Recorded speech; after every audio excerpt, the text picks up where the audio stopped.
Climate Now, in collaboration with Copernicus.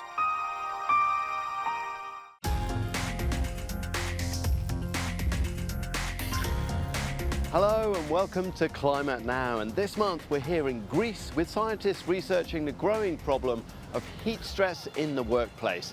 Many of us have to work outdoors, even in a heat wave. So what's going on inside our bodies when the temperature rises?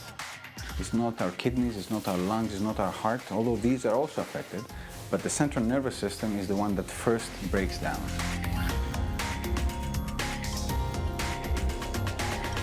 Well, that's our report coming up, but first the latest data from the Copernicus Climate Change Service.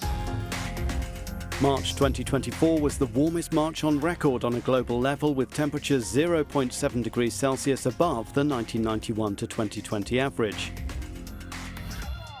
Germany and the Netherlands had their warmest March since records began, and it was much warmer than average over the eastern United States and Canada. Meanwhile, parts of California were unusually cold and snowy. To put the data into a historical context, we have this graph of air temperature anomalies since the 1940s. It shows how the first 3 months of 2024 were over 1.5 degrees warmer than the pre-industrial average. Last month was wetter than average in much of Western Europe, especially France, Spain and Portugal. The heavy rain is reflected in this map of precipitation anomalies in blue. We can also see that the coast of Norway and parts of Eastern Europe were drier last month.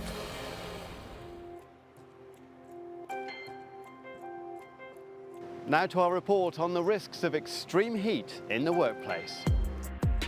The World Heritage Site of Meteora in central Greece is one of the country's top attractions. For the visitors, it's a day trip destination, but for tourist guide Nikki Milou, it's her workplace and the heat can be hard to bear.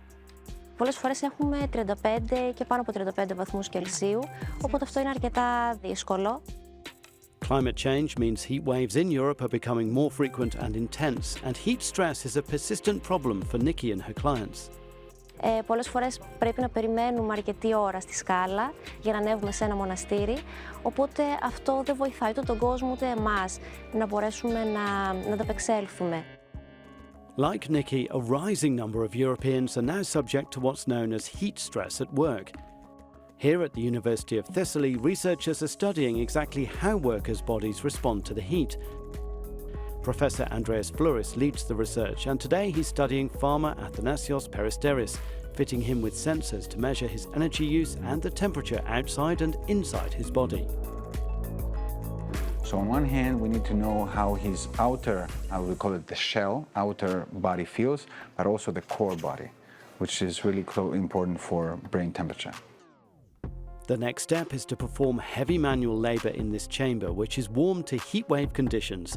As Athanasios works, 85% of his energy turns to heat, warming up his body, including his brain.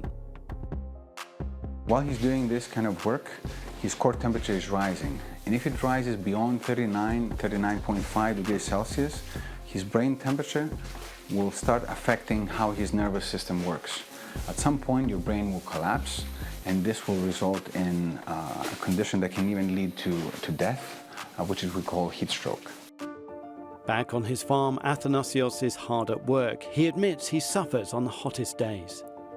Η αίσθηση που αισθάνομαι όταν από τη ζέστα ή όταν τέτοιο είναι δυσφορία, πόνο στο στήθος, κάτι σαν βάρος εδώ μπροστά και δυσκολία στην αναπνοή. Such symptoms are the first sign of trouble. When the brain and body is too warm, workers should stop, rest, drink water and seek shade. Doing so will preserve their health and preserve their productivity too. One very important issue to understand is that heat is a lose-lose situation.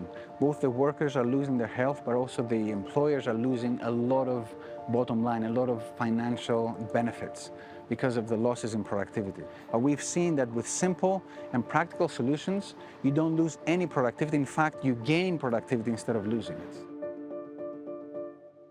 Well, that's all we have time for, but you can read a lot more about heat, health and climate change on euronews.com/climatenow.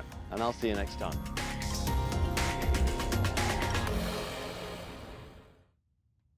Climate Now, in collaboration with Copernicus.